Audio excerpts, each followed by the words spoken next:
आपने शिक्षा मित्रों के मानदेय बढ़ाने विषयक प्रश्न पर अनुपूरक करने की अनुमति दी, इसके लिए आपको आभार। महोदय, ज्ञातव्य हो कि बेसिक शिक्षा परिषद के प्राइमरी स्कूलों में कार्यरत शिक्षा मित्रों की कार्यकुशलता, विभागीय योगदान और उनके परिवार के भविष्य, उनके परिवार के रोटी कपड़ा मकान, स्वास्थ्य शिक्षा सुरक्षा को देखते हुए समाजवादी पार्टी की सरकार, माननीय अखिलेश यादव जी की सरकार ने निःशुल्क और अनिवार्य बाल शिक्षा अधिकार अधिनियम में संशोधन करके उनको सहायक अध्यापक बनाने का काम किया, उनको अच्छी सैलरी देने का काम किया, उनके परिवार में खुशहाली लाने का काम किया।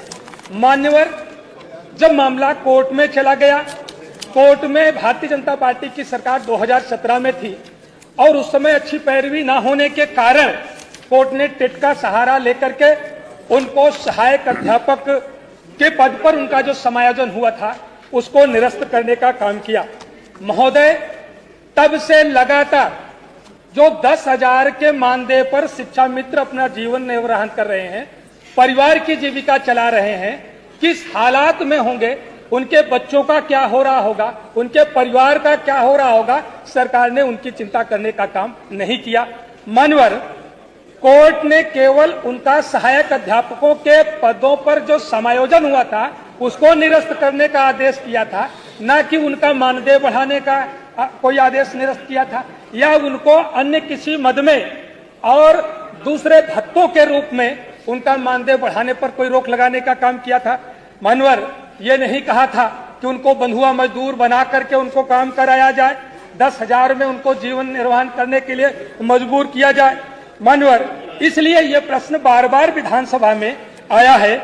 मान्यवर, हम सब लोग देखते हैं, आज भारत सरकार ने भी इस पर एक राजपत्र जारी किया कि देश का जो कुशल मजदूर है, न्यूनतम दैनिक मजदूरी उसकी 1,000 से कम नहीं होगी और वहीं पर शिक्षा मित्र एक दिन का मानदेय उसका 350 रुपया। मान्यवर, कितनी दयनीय स्थिति में है। मेरा प्रश्न था कि क्या माननीय मंत्री जी बताएंगे कि शिक्षा मित्रों का मानदेय बढ़ाने पर विचार करेंगे। सरकार का सीधा सा जवाब आया है, संप्रति विचाराधीन नहीं है। मान्यवर, तो सीधा जवाब आया तो आपको परेशानी है, टेढ़ा आया तो मान्यवर, जब सीधा जवाब आया है इसीलिए उस जवाब का पोस्टमार्टम करना जरूरी है कि 10,000 में माननीय मंत्री जी के घर जो नौकर होगा, जो कुत्ते की सैर कराने का काम करता होगा, वो भी 30,000 रुपए की सैलरी लेता है। माननीय मंत्री जी के घर जो कील ठोकने के लिए जो मजदूर जाता है वो भी दैनिक दिहाड़ी कम से कम 1,000 रुपए लेने का काम करता है। और वह व्यक्ति जो देश के बच्चों का भविष्य बनाने का काम करता है, जो देश के कंधारों का निर्माण करने का काम करता है, सरकार उसको 10,000 रुपए में बदहाल जीवन जीने के लिए मजबूर करती है। माननीय, इसलिए मेरा पहला सवाल सरकार से है, कि क्या सरकार जो शिक्षा मित्र हैं, आज बढ़ती हुई महंगाई के दृष्टिगत कोर्ट ने कहीं से भी उनका मानदेय बढ़ाने पर रोक नहीं लगाई है, उनको किसी तरह का और भत्ता देने पर रोक नहीं लगाई है। क्या सरकार उनका मानदेय 10,000 से बढ़ा करके 40,000 करने पर विचार करेगी? दूसरा, साथ ही साथ अनुदेशकों के भी वही हालात है। अनुदेशक को भी सेवा देते 13 वर्ष हो गया है, शिक्षा मित्रों को सेवा देते हुए 24 साल हो गया है। कितने शिक्षा मित्र रिटायर्ड हो चुके हैं, उनको 10,000 रुपए में जीवन यापन करना पड़ता था, बीमार हुए, न अपने परिवार के लोगों का जीवन बचा पाए, न स्वयं का जीवन बचा पाए हैं। क्या अनुदेशकों का जो मानदेय आपने 9,000 रखा है, उनका 9,000 मानदेय बढ़ा करके 30,000 करने पर विचार करेंगे? आपने अभी भारत सरकार का जो एक कुशल मजदूर के लिए न्यूनतम दैनिक मजदूरी 1,000 तक की है, वहीं पर प्राथमिक विद्यालयों में जो रसोइया का काम करती है वो किसी कुशल मजदूर से कम नहीं है। वह एक स्वादिष्ट भोजन बनाने का काम करती है, गुणवत्तापरक भोजन बनाने का काम रसोइया करती है, जिसको कितने बच्चे खा करके पुष्ट होते हैं। क्या रसोइये का मानदेय बढ़ा करके 20,000 करने पर विचार करेगी? माननीय मंत्री जी से मैं इसका जवाब चाहूंगा। इनका कुत्ता टहलाने वाला भी 20,000 लेता है। मान्यवर, यदि शिक्षा मित्रों की तुलना कुत्ते से की जाएगी, आप तो यादव हैं, आप गाय पालने वाला कह देते, आप गाय का ग्वारिया कह देते, आप तो यादव हैं, गाय कह देते, आप गाय का ग्वारिया कह देते, आप कुत्ते की बात कर रहे हैं ना। ये तो शोभा नहीं देता ना।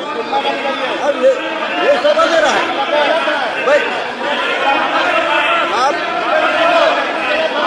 चलो कोई बात नहीं, गलती तो आपने कर दी, अब बैठो। आप कम से कम ये कह देते कि गाय पालने वाला या ग्वारिया 20,000 पाता है। उनके पास गाय नहीं होगी इसलिए नहीं बोला। चलिए माननीय मंत्री जी उत्तर दीजिए, माननीय मंत्री जी उत्तर दीजिए, माननीय मंत्री जी। माननीय अध्यक्ष महोदय, माननीय सदस्य ने शिक्षा मित्रों के संबंध में प्रश्न किया और इस संबंध में बड़ी लंबी चर्चा चल रही थी और साथ साथ उन्होंने शिक्षा मित्रों की तुलना, ये पहली बार नहीं है कि इस सदन में एक पशु से कर दी हो। पिछले सदन में भी आप में से ही कोई विपक्ष के माननीय सदस्य थे, जब प्रश्न पूछ रहे थे तो उन्होंने शिक्षा मित्रों की तुलना पशु से ही पिछले सदन में भी की थी और आपके माध्यम से तब माननीय सदस्य को उस समय भी टोका गया था और आज भी आपके माध्यम से माननीय सदस्य को टोका गया है। मुझे लगता है कि माननीय सदस्य शिक्षा मित्रों के प्रति जो भाव हमारी सरकार का है, हम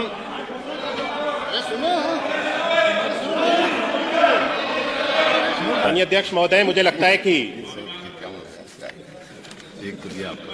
माननीय सदस्य को जो अपमान एक शिक्षक का इस सदन के अंदर जिन शब्दों का प्रयोग करके किया गया है, उसके लिए माननीय सदस्य को शिक्षा मित्रों के प्रति माफी मांगनी चाहिए। हम सब लोग शिक्षा मित्रों के प्रति पूरी सजगता रखते हैं और उनके साथ उनके द्वारा किए गए जो कार्य हैं उससे भी सरकार उसकी सराहना करती है और उनके साथ उनके अच्छे में और बुरे में कंधे से कंधा मिलाकर के चलने का कार्य सरकार के द्वारा किया जा रहा है। और इसीलिए सरकार ने जितने भी हमारे शिक्षा मित्र थे, जो जब समायोजन की प्रक्रिया की गई, जब इनको सहायक अध्यापक से वापस शिक्षा मित्र बनाया गया था, उस समय कई सारे शिक्षा मित्र ऐसे थे जो अपने स्थानों से दूरस्थ स्थानों पर चले गए थे और उसके बाद में उन्हें अपनी सुविधा के अनुसार अपने विद्यालय तक जाने में जिन शिक्षा मित्रों को कठिनाई हो रही थी, उन सभी शिक्षा मित्रों के लिए हम सब लोगों ने सरकार के द्वारा व्यवस्था बना दी गई है कि आने वाले जो हमारी छुट्टियां होंगी, उन छुट्टियों में इस व्यवस्था को बनाया गया है कि शिक्षा मित्रों को अपनी स्वेच्छा अनुसार जिस स्थान पे वे जाना चाहते हैं उस स्थान पे वे चले जाएं। जहां तक मानदेय की बात माननीय सदस्य ने कही, शिक्षा मित्रों का मानदेय 2017 तक 3,500 रुपए था और 3,500 रुपए से उसको बढ़ा करके एक मुश्त हमारी सरकार के अंतर्गत 2017 में उसको 3,500 से 10,000 रुपए की वृद्धि करके उसको किया गया था। वर्तमान में माननीय सदस्य ने जो प्रश्न किया है, मेरे उत्तर में स्पष्ट है कि वर्तमान में शिक्षा मित्रों का जो मानदेय है वो 10,000 रुपए ही अभी चलता रहेगा और उस पर किसी भी तरह के संप्रति या उसको बढ़ाने का अभी विचार सरकार के समक्ष नहीं है।